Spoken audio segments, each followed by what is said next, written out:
Hugh is a graduate from the University of Stellenbosch. I've spoken this morning to him. He's been working in America in the early days, in the US, and also 16 years, something like that, on the neighboring Vergelegen. So he's got a lot of production experience, but also as Hortgro science manager. Over the past years, we've learned a lot from him, and he's in charge of the plant material. He's the plant material manager.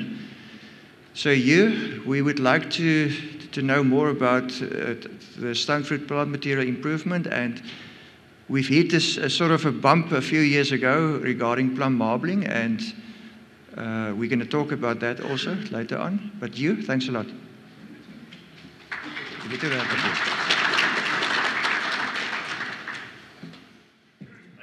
Now I say,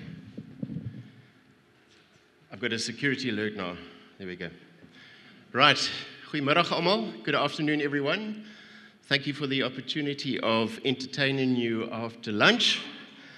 I'm going to go right into it.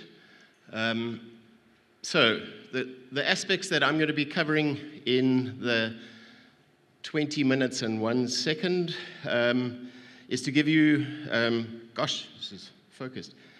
Why plant clean plant material? Why does clean plant material, what does it really mean? Is it something that can be achieved? What is the current status? And then just a little bit in terms of the future plans. So, berei julle self voor. This is what I'm going to be covering. So first of all, who am I? We had a bit of an introduction. And why am I talking to plant material? You might wonder, what do I know about it? The fact is, there's a lot of other people that know a lot about it. So just in terms of how I fit into the Hortgro portfolio, have an oversight role in terms of Hortgro Technical, and you can see the good-looking man on your left there, Vian, who's over there, who's running Hortgro Science very effectively and is the custodian of this event today.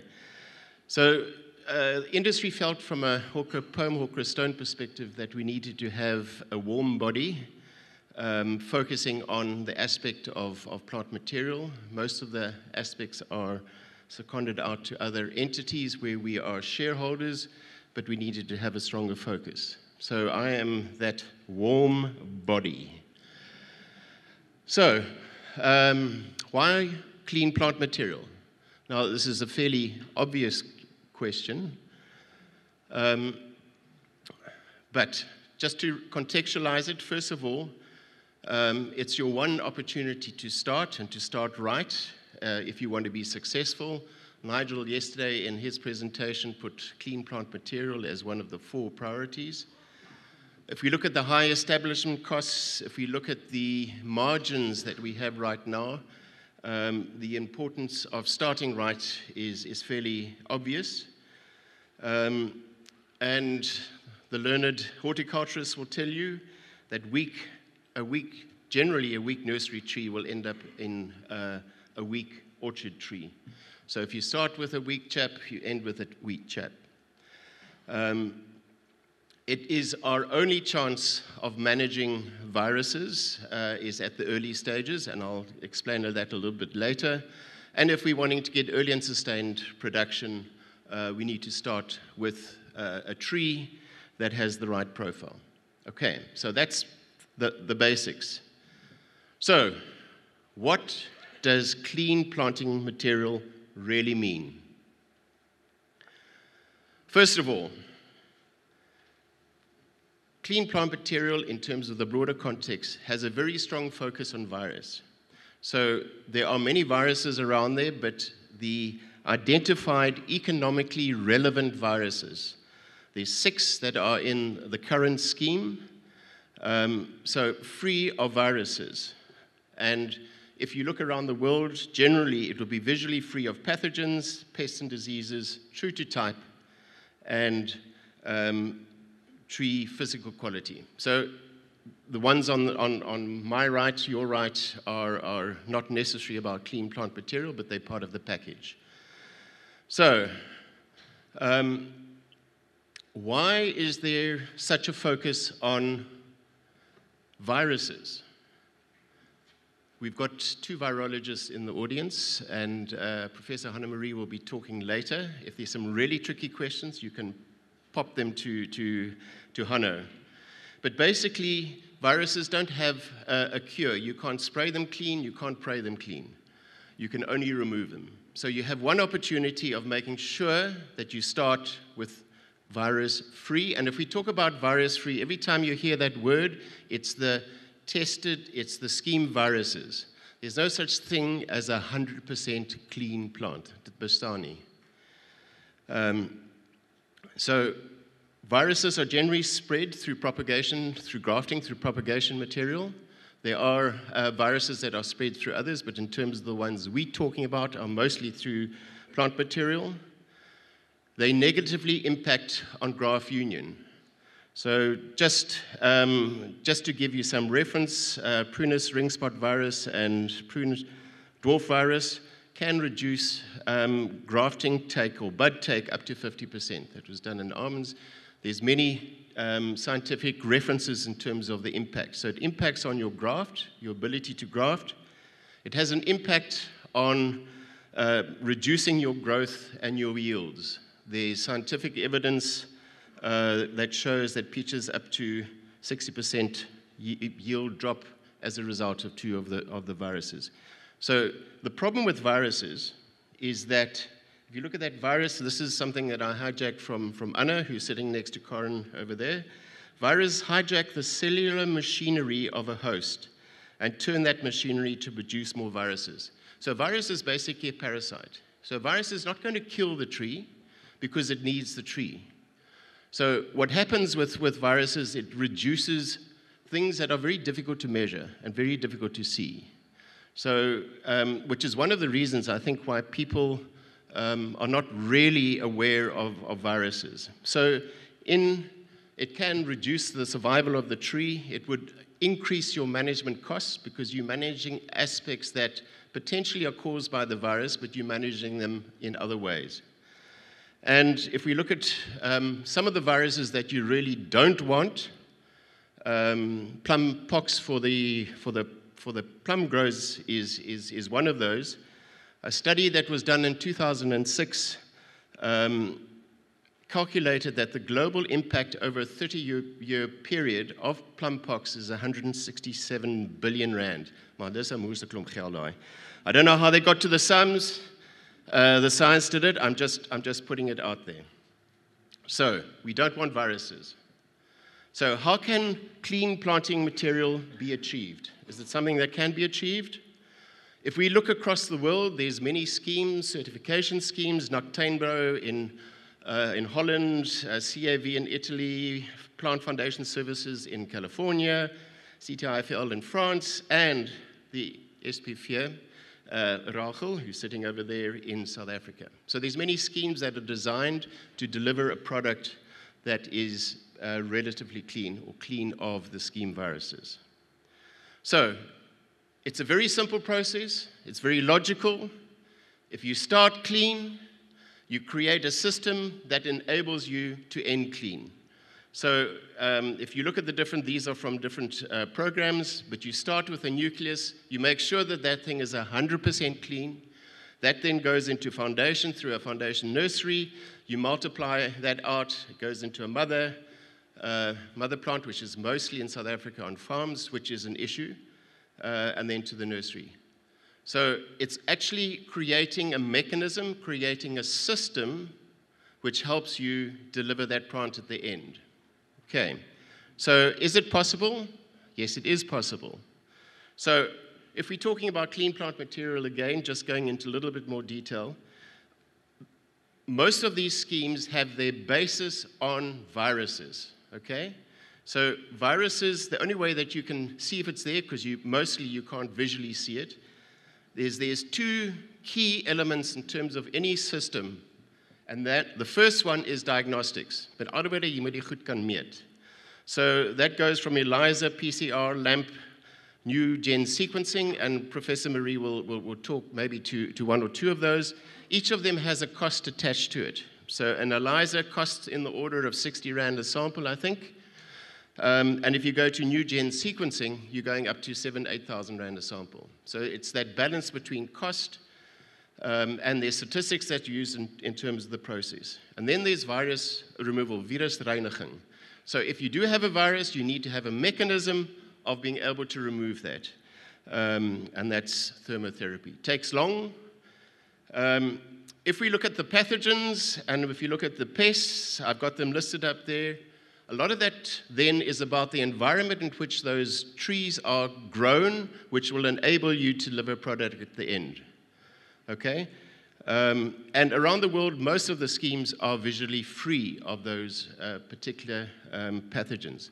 Lizelle Mostert will talk to stem cankers, so I'm not going to talk to that. She'll talk, and then Hanno will be talking to plum marbling, and all of you are, that are plum growers will be aware of that.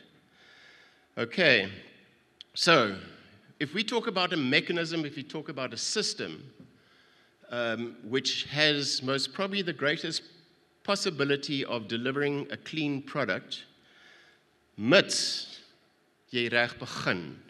So if you don't start right with tissue culture, and we've got John Driver who's going to be talking to you next on tissue culture, if you don't start right, you can multiply that problem very quickly. But if you look at that system in a relatively sterile environment, you have the ability of managing those pests and diseases that you don't want on the tree when you plant it. If you talk about nematodes, if you're an apple grower, woolly apple aphid. So it's not to say that open ground can't achieve those objectives. It's just more difficult. So in terms of, again, I just put that picture at the end there, in terms of that nice balance between your root growth and your sign growth that you get within a bag process. So again, in terms of system, I'm only talking about clean planting material. This is a system that can deliver on that. So what is the current status of plant improvement in our industry? Okay, if we look at the background of where we are right now, the number of cultivars that are coming through the system and IP owners trying to land those cultivars, you can, if you look at the figures at the bottom in that box, those are the ones that are registered. So there's a hell of a lot of cultivars that are coming in, trying to go through the system, and every year translates into costs. If you look at pome fruit, those are the numbers that we're talking about. Just in 1 year, there were 208 cultivars that came through the system. So it's clogging up the system with a lot of new cultivars. So that's putting pressure on our system. So in a South African context, there's basically two legs. The first one is plant quarantine. Plant quarantine is making sure that we have the pests and diseases, and particularly viruses, that we don't want. That's the role of plant quarantine, the Department of Agriculture. So I'll show you the pathway. So that's the one leg. The other leg is the scheme, which is looking at viruses that are currently in South Africa, but you don't want in your trees. And that's also under the authority of the Act 36, not 36, that's another one, 1976, and the SPFIA is the designated authority there. So again, if you just follow it through the system, I'm talking about clean plant material. This is the way the system should go. So you're importing something from overseas. It goes through plant quarantine, and sometimes it takes a while to get through there. Once it's got through there, you will plant a test block, and you've got to do your cultivar evaluation, Rachel, and if that then has been accepted, you will then start with a nucleus. So go from nucleus, foundation block, and you can see there's 3 spots there where it's tested. So there's a continual testing process, and the testing is based on the virus. So a virus that is transmitted by pollen will be tested on a yearly basis. So there's a system. So that's the official certification system that we have operating. If you look, I'm not going to read through all of those, but it needs to be visually free of all of those pathogens. Some of those you definitely don't want. Some of them you can see, some of them you can't see. If you're going and you're purchasing uncertified trees, they basically still have to go through the quarantine system, and that's about it. So in terms of anyone planting uncertified trees, the risk is on the grower in terms of whether you have trees that are clean or infected with viruses or not. And again, I say, there's an underestimation in terms of the impact of viruses. It's something that in the 70s they were very aware of. To a great extent, a lot of those viruses were removed, and I think this generation, to a great extent, has not been aware of that. So, in the South African context, very, very simply, there's 3 plant improvement organizations that operate. Only plant improvement organizations may register for the scheme, may register clones, may establish nucleus foundation blocks, and multiplied buds. So officially within the scheme, you've got to be a plant improvement organization. It's a voluntary scheme. It's a voluntary scheme basically throughout the world. And it has 3 legs that it stands on: the phytosanitary side, true to typeness, and tree quality. So, hoe lyk ons? Not very good. Currently, 36% of plant material that's going out this year is certified. 64% of all plant material is not certified. Interesting enough, if you look at plums, which is the top of the pops, have had the experience of plum marbling, the viroid, and the only way that you can start clean is to have trees that have been tested, or that the budwood is cut from trees that have been tested clean or clear of plum viroid. That's the visual thing. We've had the impact. Nectarines, 80% generally is outside the scheme. So again, if you look at that pressure that's on the system in terms of new cultivars coming through, going through the scheme adds a number of years to the process. But it's a risks management process that's been put in place. So where to in the future? So we most probably, you were talking about the plums this morning in terms of, het ons nou die laagtepunt bereik? Are we at the lowest point? Hopefully we're going to bottom up from here. But in essence, and I'm looking at Rachel here, who's the manager of the scheme, that we don't actually have a scheme that's operating for deciduous fruit. If you look at the wine industry, 97% of plant material that goes to the industry has been certified, has been through the scheme. If you look at the citrus scheme, 95% of material that's going out to industry has been certified, has gone through the scheme. We're sitting at 36%. So there's an obvious realization or a non-realization in terms of the value and the importance of mostly viruses, of what the impact can be. And it's a matter of what our benchmark is. Is our benchmark a tree that's virus infected, or is our benchmark a tree that is clean? And the potential is that it's the former. So there is a task team that's been put together by industry. Plant improvement organizations are part of it. The shareholders of SAPU are part of that process and drove the process of re-looking at doing an international best practice benchmark. So in a month's time, we're going over to Noctainbo, to CTIF and CAV. We're going to be evaluating those schemes there and look at the local schemes that are working and find a mechanism that basically works for the South African situation, for the stone fruit situation, where you have this high throughput of cultivars. So that's where we're at. So plant improvement, in essence, is three things to me. It's about plant improvement through genetics, through better cultivars, through better rootstocks. It's a continuous process. That was the thing. It's a continuous improving process. It's not a static process. It's about improving diagnostics. It's having better ways of identifying the things that are important to manage the risks down to a grower. It's about utilizing new technology or improved technology that provides a mechanism for you to deliver plant material. It's a continuous renewal process. So we've got this international benchmarking process that we're going in, and after that we are looking at implementation of or a revision of the scheme in order to deliver plant material that reduces the risk to you as a grower and allows trees to perform at its optimum. That's the objective, and that's the end of my talk.